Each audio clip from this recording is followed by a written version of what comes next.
Salut à tous et bienvenue aujourd'hui dans la caverne pour une nouvelle série de tutoriels. Donc c'est pas forcément des tutoriels à proprement parler, c'est plutôt un nouveau format que je vous propose aujourd'hui, qui m'a été conseillé par Sophie. Donc merci beaucoup Sophie pour cette idée qui était vraiment très très pertinente par rapport à la chaîne. C'est qu'en fait aujourd'hui la chaîne propose énormément de contenu. Donc vous avez plus de 500 vidéos sur la chaîne qui sont disponibles gratuitement, qui vous permettent voilà, donc d'assimiler un petit peu les connaissances que j'ai acquises tout au long de ces 5 ans, mais parfois c'est un petit peu compliqué de s'y retrouver en termes de points importants, de fonctions, de petites astuces, et les formats que je propose ne sont pas forcément très courts, d'accord? Donc aujourd'hui ce que je vous propose, ça s'appelle donc les points Blender, et les points Blender c'est quoi? C'est qu'on va aborder donc 5 points tous les 2 jours, d'accord, donc pendant ce mois d'août, et du coup ça vous permettra donc d'avoir en fait donc une playlist ressources avec donc toujours des chapitres, la fonction que je vais aborder, d'accord, donc 5 fonctions par jour pendant 5 minutes, donc chaque fonction pendant 5 minutes, et du coup vous retranscrire également donc la vidéo qui aborde un peu plus le sujet en profondeur en fait, donc même si elle est un petit peu datée, mais au moins vous avez donc un tutoriel vraiment par rapport à la fonction que je vais vous retranscrire. Voilà, donc du coup on va se retrouver donc sur Blender, donc aujourd'hui on est sur la version 2.93.2, mais les informations que je vous donne aujourd'hui seront normalement valables encore pendant quelques années, je pense, je suppose, à part si vraiment il y a des gros changements, dans quel cas je mettrai à jour cette playlist avec du nouveau contenu, si les choses changent, mais normalement non. Et aujourd'hui, donc les premiers points qu'on va aborder, c'est donc du coup le format SVG. Donc qu'est-ce que c'est le format SVG, à quoi il sert et comment on peut s'en servir en 3D. Donc ça, c'est une vidéo que j'ai faite en 2016, comment transformer un logo 2D en 3D, d'accord? Donc ça, je vous mettrai donc la vidéo officielle en description pour la retrouver si vous en avez besoin pour vraiment faire un tutoriel propre par rapport à ça. Mais aujourd'hui, je vais juste vous montrer à quoi sert ce format. Voilà, donc du coup, on a 5 minutes pour aborder ce sujet. Donc c'est très simple. Pour avoir donc le SVG, vous avez ici donc dans Préférences, dans la partie add-on, il faut donc activer l'add-on qui permet l'import des SVG. Donc vous tapez tout simplement SVG et vous avez ici, donc vous voyez, import-export, Scalable Vector Graphique, d'accord? Donc c'est ce que signifie SVG, Scalable Vector Graphique, et vous le cochez ici pour activer cette fonction. Donc le SVG, c'est un format qui est un petit peu particulier, puisque du coup, c'est un format qui n'a pas de résolution, d'accord? Donc ce n'est pas une image, comme on a proprement, comme on a proprement la façon de l'aborder, Donc une image a toujours une résolution. Une résolution, c'est une qualité, d'accord? Donc un format de pixels. Et une image SVG, donc un format vectorisé, n'a pas de pixels, d'accord? Ce sont des vecteurs, donc ce sont une autre façon de travailler. Donc du coup, pour les importer, vous avez ici donc l'option import, et du coup, qui a maintenant une import SVG, vous voyez, donc ici, Scalable Vector Graphics. Donc nous cliquons dessus. Et là, dans le fichier de tutoriel, en fait, je vous ai mis en description donc ce fichier-là. Et du coup, je vous ai mis également donc, un dossier ressources, tout simplement. Hop, voilà, donc révision 1, hop, ressources, et nous l'avons ici. Voilà. Donc là, vous voyez, en fait, ce que ça m'importe, c'est que du coup, ça m'importe donc une image. Et en fait, si on regarde donc en termes de profil, c'est des courbes, d'accord? Donc ça, c'est très important à savoir. C'est que le format SVG est un format de courbe. Et du coup, si je regarde un petit peu mon image, on a plusieurs courbes. Donc là, ça correspond aux couches d'SVG, d'accord? Donc j'ai la couche de mon logo, donc de contour. J'ai la couche centrale, d'accord? Donc mon point central, et mon point bleu, qui est une autre couche SVG. Si là je regarde donc en mode édition mon format SVG, c'est tout simplement un profil de courbe que je peux modifier de façon aléatoire, d'accord? Donc que je peux modifier manuellement, je peux modifier mon logo comme je souhaite. J'ai également accès aux poignées de rotation, vous voyez, donc on peut adoucir les formes, etc. Et du coup, je peux travailler correctement mon SVG sans problème. D'accord? Donc du coup, ce format-là, quand je veux le convertir en mesh, j'ai tout simplement, donc là on va supprimer donc la courbe 1, voilà, et du coup là je garde juste mon logo. Donc maintenant si je veux l'extruder, d'accord, je vais lui donner de la profondeur, j'ai juste à aller ici dans mon profil de courbe, et là lui donner de l'épaisseur. Donc ici dans le profil de courbe, vous avez donc la partie géométrie, qui vous permettra donc de créer une extrusion sur la géométrie, vous voyez, pour le densifier, pour le solidifier. Donc là on va mettre une valeur à 0.05, c'est parfait. Pareil pour le cercle bleu, 0.05, voilà. Et là j'ai mon objet en 3D. Maintenant, si j'ai envie de le convertir en mesh, comment je fais? J'ai tout simplement à sélectionner mon SVG, d'accord, donc les deux meshs. J'appuie sur Alt-C, donc le raccourci c'est Convert to, d'accord, donc Alt-C. Ou sinon, vous allez ici donc dans Objet, et du coup, vous avez l'option Convert. Et en fait, ça me permet de convertir donc une courbe en mesh, vous voyez. Donc là, je suis sur un profil de courbe, puisque c'est indiqué par une petite courbe. J'appuie sur Alt-C, et je le convertis en mesh. Et là, maintenant, j'ai un mesh qui est densifié en géométrie. D'accord? Donc ce n'est plus un profil de courbe, c'est bien un mesh. Donc faites attention à la résolution de votre courbe, d'accord? Pour voir tous les points qui ont été créés. Si vous voulez la réduire, c'est avant l'étape de conversion, d'accord? Donc avant de le convertir, donc là on va faire des CTRL Z. Voilà, on revient en courbe, vous voyez? Et ici j'ai la résolution de ma courbe. Actuellement je suis à 12. Donc si je veux réduire la résolution de mon mesh, je peux passer sur 4. Voilà. Hop. Et du coup réduire donc la résolution de mes courbes. Et là, quand je repasse en mode objet, en mesh, là, j'ai beaucoup moins de géométrie qu'avant.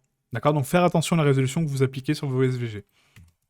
Voilà, donc ça, c'était le premier point, donc du coup, le format SVG. Donc, encore une fois, si vous voulez avoir plus de précision par rapport à ce format, n'hésitez pas à regarder donc, la vidéo en description.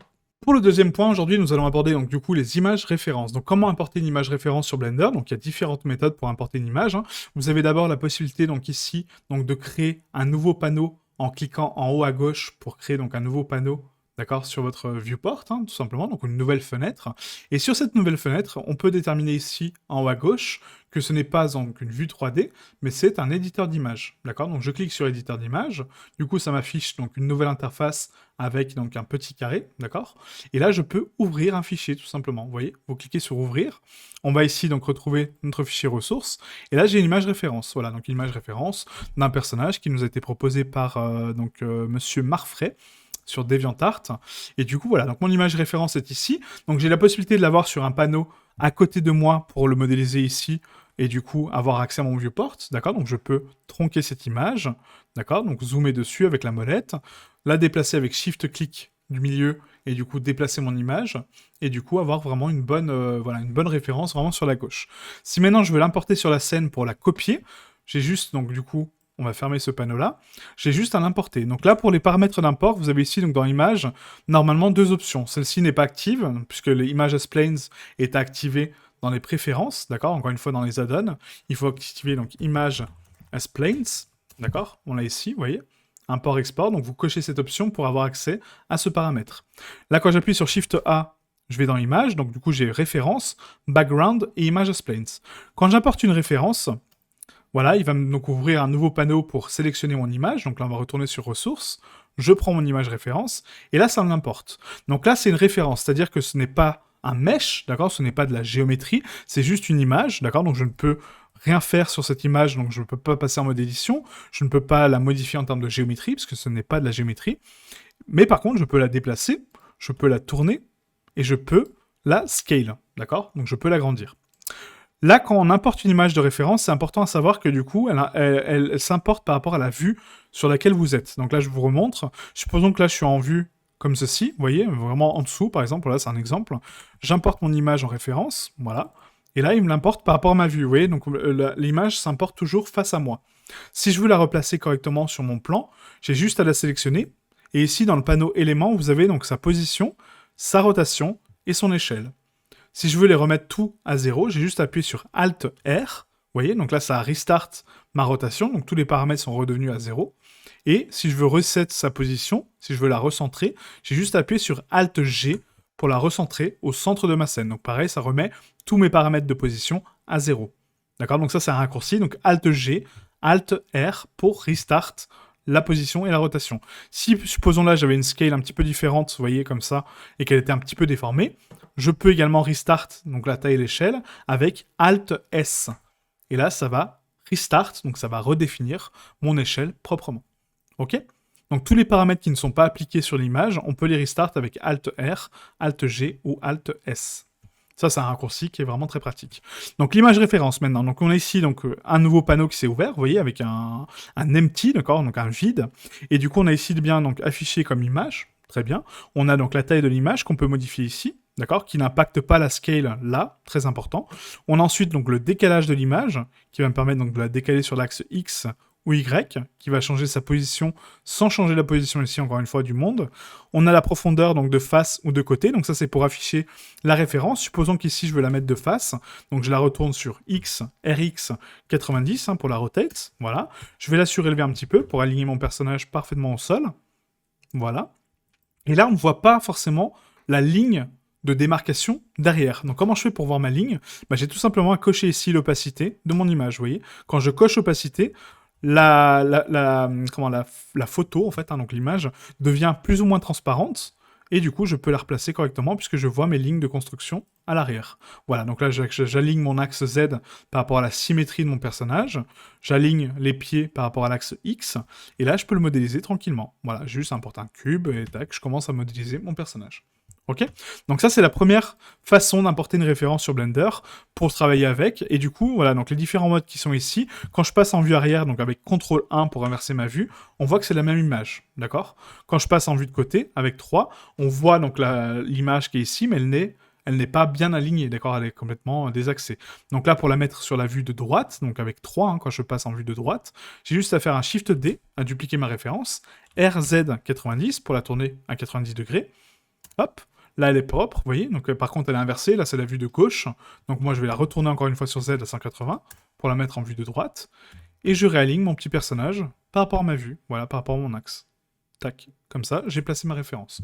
Maintenant quand je passe en vue de face, j'ai bien ma référence de face, en vue de côté, j'ai bien ma référence de côté, si maintenant j'appuie sur CTRL 3, j'ai bien ma vue de droite, c'est parfait, et la vue arrière, comment on fait? Bah du coup, quand j'appuie sur CTRL 1, j'ai quand même ma vue de face, vous voyez? Donc là, quand je passe en vue de face, en fait, j'ai quand même ma vue de face. Donc comment je fais pour la réaligner par rapport à ma vue arrière? Bah tout simplement, il faut que je duplique encore une fois mon image, donc Shift D, RZ 180, donc je la tourne, j'aligne mon personnage avec la vue arrière, comme ceci, voilà. Et là, je coche uniquement de derrière, vous voyez? Je veux voir que de derrière. Donc là, de face, en fait, ça va me permettre d'afficher mon image de face, et de derrière va me permettre de l'afficher derrière, en fait, d'accord? Donc là, si je repasse en vue 1, j'ai bien mon image de derrière, hop, et là je revois mon image de face. D'accord? Donc bien joué avec ces paramètres-là. Donc pour moi, la solution des références est la meilleure, hein, clairement, parce que ce n'est pas de la géométrie, ce n'est pas donc un mesh, c'est juste une image de référence. On peut la placer où on veut, on peut la déplacer dans l'espace 3D sans problème pour donner un peu de profondeur à notre personnage, et du coup bien régler les choses, d'accord? Voilà, on peut aligner nos choses comme ça. Hein. Donc là je vois que ma vue arrière est mal placée, donc je replace sur ma vue arrière, hop, voilà, et je l'aligne par rapport à mon axe Z, vous voyez? Comme ceci. Voilà. Et là, je crée une boîte de modélisation, entre guillemets, qui va me permettre donc de modéliser mon personnage tranquillement. AGX, donc là en vue 3, la vue de côté donc, est ici, donc là je me suis hop, axé par rapport à là, voilà. Et après on a juste à dupliquer l'image, donc de l'autre côté, mais là c'est pas nécessaire parce que la CTRL 3 inverse la vue, et là on a une belle image référence. Ok? Voilà, donc ça c'était la première méthode. Ensuite, on a donc l'image splanes. Donc l'image splanes, contrairement à la référence, c'est une image avec de la géométrie. D'accord? Donc c'est ça la différence. Hein. Quand j'importe donc une image splanes dans image, hop, voilà. J'ai ici donc la possibilité d'importer ma référence. Et du coup, quand je passe en mode rendu, vous voyez, je vois mon image. Par contre, si je suis en mode solide, pour voir mon image en mode solide, il faut que j'active ici dans les paramètres de Matcap la possibilité de voir la texture. D'accord? Si je coche la texture, je la vois également en mode solide. Ça, c'est très important à savoir. Et là, je n'ai pas de paramètres d'image, d'accord? Donc là, c'est vraiment un mesh, hein, vous voyez, j'ai de la géométrie. Donc si je déplace ma géométrie, je déforme mon image. Par contre, si je la slide, donc là, si je fais un GG, donc GG, c'est pour slider les vertex ou les arêtes. Là, vous voyez, je tronque ma géométrie. D'accord? Donc là, je peux tronquer cette référence, comme ça. Hop. On va dire, bah voilà, j'ai tronqué mon petit personnage. Pareil, je duplique mon image, donc du coup, je la duplique sur la gauche. Là, est-ce que je peux déplacer ma géométrie? Bah non. Parce que là, vous voyez, en fait, non, je peux plus faire de slide en fait à l'extérieur du mesh. Là, je l'ai tronqué, c'est trop tard. Je peux que le tronquer à l'intérieur, mais pas à l'extérieur. Donc, comment je fais pour replacer ma source? Je vais dans UV, tout simplement. Je passe en mode édition, je sélectionne mon mesh, hein, voilà. Et là, j'ai ma carte UV, vous voyez? En fait, donc là, elle est définie par rapport à mon rectangle. Et après, j'ai juste à la déplacer sur la vue où je souhaite, en fait, tout simplement. Et là, j'ai du coup ma vue arrière. Donc là, je réactive mon matcap, hop, en mode texture, voilà. Et là, j'ai bien ma vue arrière. Ok? Je duplique encore une fois, je la déplace sur X. Là, j'ai encore ma vue arrière, bah ok, pas de souci, je la prends et je la déplace sur ma vue de côté. Voilà. Là, elle est un peu trop grande, donc qu'est-ce que je peux faire? Bah, je peux la slide pour la tronquer. GG, hop, et je tronque mon image, tout simplement. Voilà. Et là, j'ai créé donc mes boards de référence, d'accord? Donc ça, c'est une autre méthode aussi pour travailler, donc pourquoi pas, hein, c'est une autre façon de travailler. C'est très pratique pour le foliage, hein, si vous voulez faire des feuilles, vous importez votre texture avec la feuille déjà appliquée, et après, vous avez juste à slider vos vertex et à modifier, ok? Et ensuite, donc la troisième, ça va être donc la background. Donc le background est un peu similaire à à l'image référence, hein. Encore une fois, il s'importe avec la rotation du viewport. Donc je sélectionne mon image, Alt R, Alt G, Alt S, pour restart toutes les positions. Je rotate sur X à 90, je place ma référence, et là le background fonctionne exactement de la même façon qu'une image référence, hein. C'est vraiment la même chose. On a tous les paramètres ici que je vous ai montré tout à l'heure, l'opacité, et du coup, on a une image de fond. Ok? Voilà. Donc là, on voit que du coup, l'image ne s'affiche pas à l'arrière, donc bien coché par défaut, ou les deux en fait, hein, du coup, pour avoir donc les images pour les deux faces. Ok? Voilà. Ensuite, le troisième point qu'on va aborder, donc, ce sont les matériaux PBR. Donc pour ça, je vous ai créé donc un petit fichier blend que vous pouvez retrouver donc directement dans les fichiers ressources, hein, de cette séance. Et du coup, on a ici donc hop le fichier blend qui s'appelle SVG référence et volumétrique. Donc là, on va cocher juste la collection PBR, hein, d'accord. Donc les collections, on les abordera un petit peu plus tard, mais du coup, ça vous permet d'organiser correctement vos fichiers. Donc les matériaux PBR sont toujours conçus de différents paramètres, d'accord. Donc on a toujours une couleur de base pour un matériel simple, hein, d'accord? Donc ça, on pourra l'approfondir encore une fois dans la vidéo en description. Vous avez donc toutes les informations sur le texturing, donc je vous invite à la regarder si vous voulez avoir de plus d'informations dessus. Mais du coup, on a toujours donc une couleur de base. On a toujours en général donc une valeur de métallique pour définir si notre matériel est métallique ou non. On a toujours une valeur de spécularité, une valeur de rugosité et une normale qui donne donc le micro détail, d'accord, par rapport à une normale. Donc encore une fois, plus de précision dans la vidéo.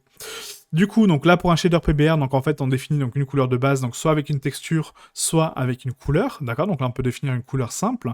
On peut définir donc son taux de métallique qui va assombrir et donner un côté beaucoup plus métallique à notre mesh, d'accord. Vous voyez en fait, hein, par rapport au shader.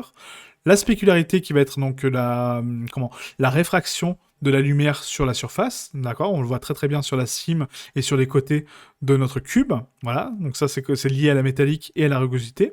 Et ensuite on a la rugosité du mesh. Donc si on le met à 100%, on a 100% de rugosité, donc 100% de quelque chose de rugueux, d'accord, qui n'a pas de surface lisse, même s'il est très lisse, hein, notre objet.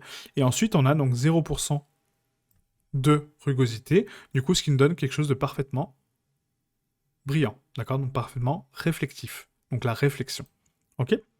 La normale, donc ensuite c'est avec des cartes, donc ça on le verra par la suite, hein, sur d'autres sessions, pour vous montrer donc l'importance des cartes et les cartes PBR, mais voilà, donc un shader PBR est toujours conçu donc d'une couleur de base, d'une métallique, d'une spec, d'une rugosité, ça c'est pour la base, et ensuite on pourra ajouter d'autres cartes qu'on abordera par la suite pour le rendre de plus en plus réaliste. Ensuite, nous allons aborder donc les shaders de verre. Donc pour les shaders de verre, vous avez donc trois méthodes que je connais aujourd'hui pour créer du verre. Donc la première méthode va être donc le BSDF guidé. Donc oui, on peut faire du BSDF guidé on peut faire du verre avec du BSDF guidé. Donc là, je vais renommer en BSDF. Et comment on crée du verre avec un BSDF de verre? Eh bien, tout simplement, en fait, en lui assignant donc une couleur de base, on va lui assigner donc 100% de métallique pour lui donner donc ce côté vert, en fait, le vert contient du métal, hein, d'accord. On a ensuite donc 100% de spécularité, d'accord, pour avoir donc un indice de réfraction à 100%, et 0% de rugosité. Donc ça, pareil, c'est à régler en fonction du type de verre que vous voulez, d'accord. Plus vous avez de rugosité, et plus vous allez le rendre opaque, d'accord. Plus vous avez de rugosité négative, et plus vous allez le rendre brillant, et du coup, beaucoup plus transparent et beaucoup plus pur. Et maintenant, pour le rendre transparent, donc du coup, ce verre, il faut jouer avec l'alpha. Sauf que là, actuellement, nous sommes en pré-rendu. D'accord. Donc le pré-rendu, c'est Eevee, d'accord. Et le rendu, quand vous activez donc le mode rendu, c'est soit Cycles, soit Eevee, selon les paramètres que vous avez sélectionnés ici. D'accord. Donc très important à savoir, hein, quand vous êtes ici, en mode pré-rendu, c'est toujours Eevee. Peu importe les réglages que vous avez mis, c'est Eevee. Si vous passez en rendu, là, c'est Cycles, ou sinon Eevee, avec vos propres réglages. D'accord. Donc bien faire attention à ça, hein. Donc là, je vais rester sur Cycles pour le rendu, et en preview, on passe sur Eevee. Et là, sur Eevee, bah, du coup, même si je joue avec ma transparence, ça ne fonctionne pas. Pourquoi? Parce que si je baisse mon alpha, vous voyez, ma transparence, il va devenir complètement noir, mais je n'ai pas de valeur entre deux. Parce qu'il faut activer, ici, le mode de mélange. Il faut activer l'alpha. Donc là, si j'active en limitation alpha, et que du coup, je mets en limitation alpha également mon ombrage, du coup, je peux baisser ma valeur d'alpha, vous voyez, et du coup là il va devenir transparent. Donc là la limitation alpha, il faut savoir qu'en dessous du seuil de 0,5, hein, si là je le mets à 0,5, 0,1, il reste affiché. Par contre si je passe à 0,5, il disparaît. D'accord? Donc le seuil d'alpha, donc de limitation alpha, c'est 0,5, donc c'est des valeurs de gris. Du moment où vous avez du gris, c'est de la semi-transparence. Et si vous avez donc des valeurs 0, donc des valeurs complètement noires, c'est de la transparence pure. Donc là, pour afficher mon vert et du coup avoir donc les entre-deux, il faut le mettre en alpha mélangé pour avoir plus de contrôle sur les valeurs d'alpha, tout simplement. Donc si je passe en alpha mélangé, vous voyez la différence? C'est que maintenant j'ai une notion de transparence selon le pourcentage que je veux mettre dans mon alpha, et du coup je peux le baisser graduellement et du coup augmenter la transparence de mon vert, tout simplement. D'accord?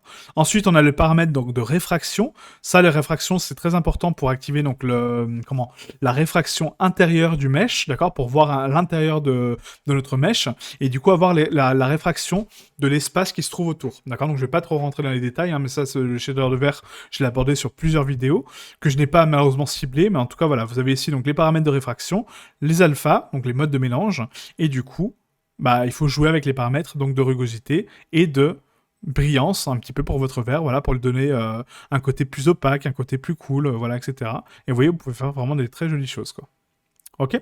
Donc ça, c'est le premier shader de verre. Ensuite, on en a un deuxième, qui est le verre de base. Donc quand on crée un nouveau matériel, on peut ici donc sélectionner dans Surface le BSDF vert. Et là, j'ai du vert pur. Sauf que ce vert-là, bah, il n'a pas de transparence, en fait, encore une fois. Pourquoi? Parce que je n'ai pas activé l'alpha mélangé. D'accord? Donc ça, c'est des paramètres vraiment très très très spécifiques, hein.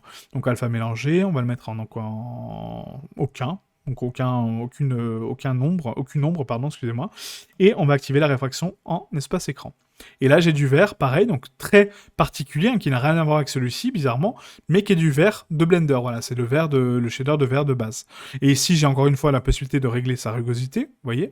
Voilà, donc je peux l'augmenter ou la réduire. Et du coup, son indice de réfraction. Donc l'indice de réfraction, ça j'en ai parlé plusieurs fois, c'est le Fresnel de l'objet. D'accord? Donc ça, l'indice de réfraction du verre, c'est 1,45.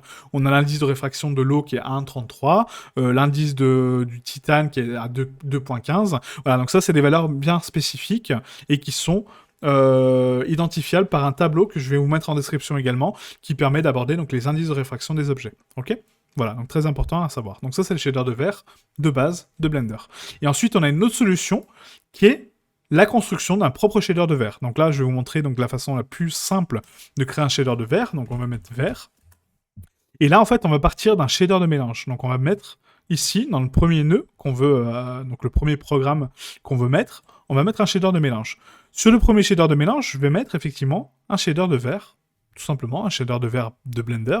Je vais activer ma limitation alpha, donc alpha mélangé, aucun. Et je vais sur le deuxième shader, qui est ici, je vais mettre un shader de transparence. Voilà. Et qu'est-ce qui va régler la transparence de mon verre? Bah, c'est tout simplement mon indice de réfraction, en fait. Quand je regarde de face mon verre, voilà, que je regarde un verre, j'ai de la transparence. Si je le regarde de côté, selon son indice de réfraction, selon sa brillance, selon sa spec, je vais voir une couche de brillance dessus. Donc là, c'est ce qu'on veut retranscrire. Donc ici, dans le contrôle de mon mélange, je vais mettre un Fresnel, donc un nœud de Fresnel, un nœud d'indice de réfraction, qui est ici. Donc vous avez calque de poids qui est en Fresnel, mais ça, c'est pas les vraies valeurs. Le calque de Fresnel, il est juste en dessous, là. Tac, voilà. Et là, j'ai bien mon indice de réfraction, donc à 1,45. Et du coup, selon mon angle de vue, mon Fresnel va calculer en fait donc l'indice de réfraction de mon mesh et du coup me donner plus ou moins de transparence en fonction des paramètres que j'ai ici. D'accord? Donc là, encore une fois, c'est à moi de régler donc, mes shaders de verre. Et là, j'ai un shader de verre un petit peu différent de celui-ci et de celui-ci. D'accord? Et du coup, voilà. Donc c'est à vous de jongler entre les trois shaders pour trouver celui qui est le plus adapté à vos besoins. Pour finir donc ce point Blender, on va aborder donc maintenant les volumes. Donc pour les volumes en fait, donc il faut activer donc la fonction de volumétrique et ça on peut le retrouver directement ici dans les paramètres shader, d'accord, donc dans les matériaux. Si j'active un nouveau matériel, voilà, on va voir le volume, hop, voilà, et là je suis actuellement sur la surface, d'accord, sur la surface de mon objet, donc sur les faces. Si je veux texturer le volume de mon mesh, il faut que je désactive donc mon surface, d'accord, donc que je désactive ma surface, puisque je veux que voir le volume de mon mesh. Et ici, dans la catégorie volume, je peux mettre un BSDF de volume, donc là, qui est ici, principal volume, vous voyez ici, principal volume, qui est le shader de volume. Et là, quand je l'active, vous voyez ce que ça fait? ça me donne donc du coup un effet de volume en fait dans mon cube, d'accord, un effet de fumée. Et cette fumée-là est contrôlable en termes de couleur, en termes de forme, avec des procédurales, hein, avec des textures bien spécifiques. Et du coup, on peut régler donc la densité du volume, vous voyez, donc l'opacité de la fumée, si vous voulez dire, si on peut dire ça comme ça. Et on peut régler donc l'anisotropie, donc sa déformation au niveau de la masse et de la lumière. Ça, je vais pas rentrer là-dedans parce que c'est vraiment un peu plus spécifique. On a la couleur d'absorption par rapport à la fumée, d'accord. Donc ça, c'est la couleur d'absorption des volumétriques qu'on peut régler ici, d'accord. Vous le voyez très très bien là. Ensuite, on a donc la couleur d'émission, si mes volumétriques émettent de la lumière ou pas. Et on a la densité du corps noir et la température. Donc la température va régler donc la température des volumétriques au niveau du feu. Donc ça, c'est en général pour les simulations. Ça, c'est un autre topic qu'on abordera plus tard. Et on a donc l'intensité du corps noir également qui va être réglée ici. D'accord ? Voilà, donc pas mal de paramètres pour les volumes. Mais en tout cas, une bonne chose à savoir pour les volumes, c'est qu'actuellement, nous sommes sur Eevee. Et ça, je l'aborde dans une vidéo en description, encore une fois. Comment régler donc les volumétriques sur Eevee pour les améliorer en termes de qualité. D'accord, vous les avez ici. Et ça, j'explique tous les paramètres sur la vidéo qui est en dessous. D'accord. Sur Cycles, il faut savoir que ça fonctionne complètement différemment. Donc là, on va juste afficher donc, le volume que j'ai créé. On va le mettre sur le cône également. Voilà, donc là, je vais activer donc, mon paramètre de volume sur mon cône. Et là, vous voyez ce que ça fait ? C'est que là, malgré que ce soit un cône, c'est quand même un cube. Et là, regardez mon cylindre, si je fais la même chose, bah, ça reste un cube. Pourquoi ? Parce que Eevee ne comprend pas la forme de volume, il va comprendre l'espace qu'il prend dans le monde, d'accord ? Donc là, on a un cylindre qui fait 2 mètres par 2 mètres, donc qu'est-ce qu'il va me faire ? Il va me faire un cube de 2 mètres par 2 mètres. J'ai un cône qui fait 2 mètres de base par 2 mètres de hauteur, il va me faire un cube de 2 mètres. J'ai un cube de 2 mètres par 2 mètres, il va me faire un cube de 2 mètres. Par contre, si je passe sur Cycles, là, j'ai la vraie forme des volumes, vous voyez ? Là, j'ai vraiment mon cylindre en volume, j'ai mon cône en volume, et j'ai mon cube en volume. Là, j'ai vraiment la volume des choses. Pourquoi ? Parce que Cycles comprend la forme, le volume interne. Eevee, non, comprend le volume dans le monde, le volume qu'il occupe, d'accord ? C'est pas son volume à lui, c'est le volume, la place qu'il prend dans le monde. Peu importe les zones noires, donc les zones noires, c'est les zones qui n'existent pas. Donc là, par exemple, si on prend cette forme-là, vous voyez, c'est un triangle. Si on prend la forme ici, d'accord ? Donc tout cet espace vide entre là et là, je vais essayer de faire des lignes très rapides. Hop, vous voyez ? Donc si on prend cette ligne-là, ici, voilà. Tout cet espace-là, en fait, bah, il est vide, d'accord ? C'est un espace qui n'existe pas. Mais pour Eevee, bah, il existe parce qu'il est occupé, d'accord ? Donc du coup, il va le retranscrire dans les volumes, tout simplement. Ok ? Voilà, donc voilà, pas mal de points. Donc n'hésitez pas encore une fois donc, à rejoindre le serveur Discord pour poser vos questions par rapport à cette première session. Si vous avez des doutes, si vous avez des petites remarques, des petites choses à dire. On se retrouve donc dans mercredi prochain pour la prochaine session, où on va aborder d'autres topics. Voilà, en espérant que ce format vous plaise. N'oubliez pas de vous abonner à la chaîne pour suivre donc l'évolution de la chaîne, encore une fois, et avoir accès à tout le contenu des playlists qui sont disponibles dans les playlists. Et du coup, de laisser un petit like si cette vidéo vous a plu et si ça vous a donné des petites astuces intéressantes. Merci à vous et à très bientôt. Ciao ciao.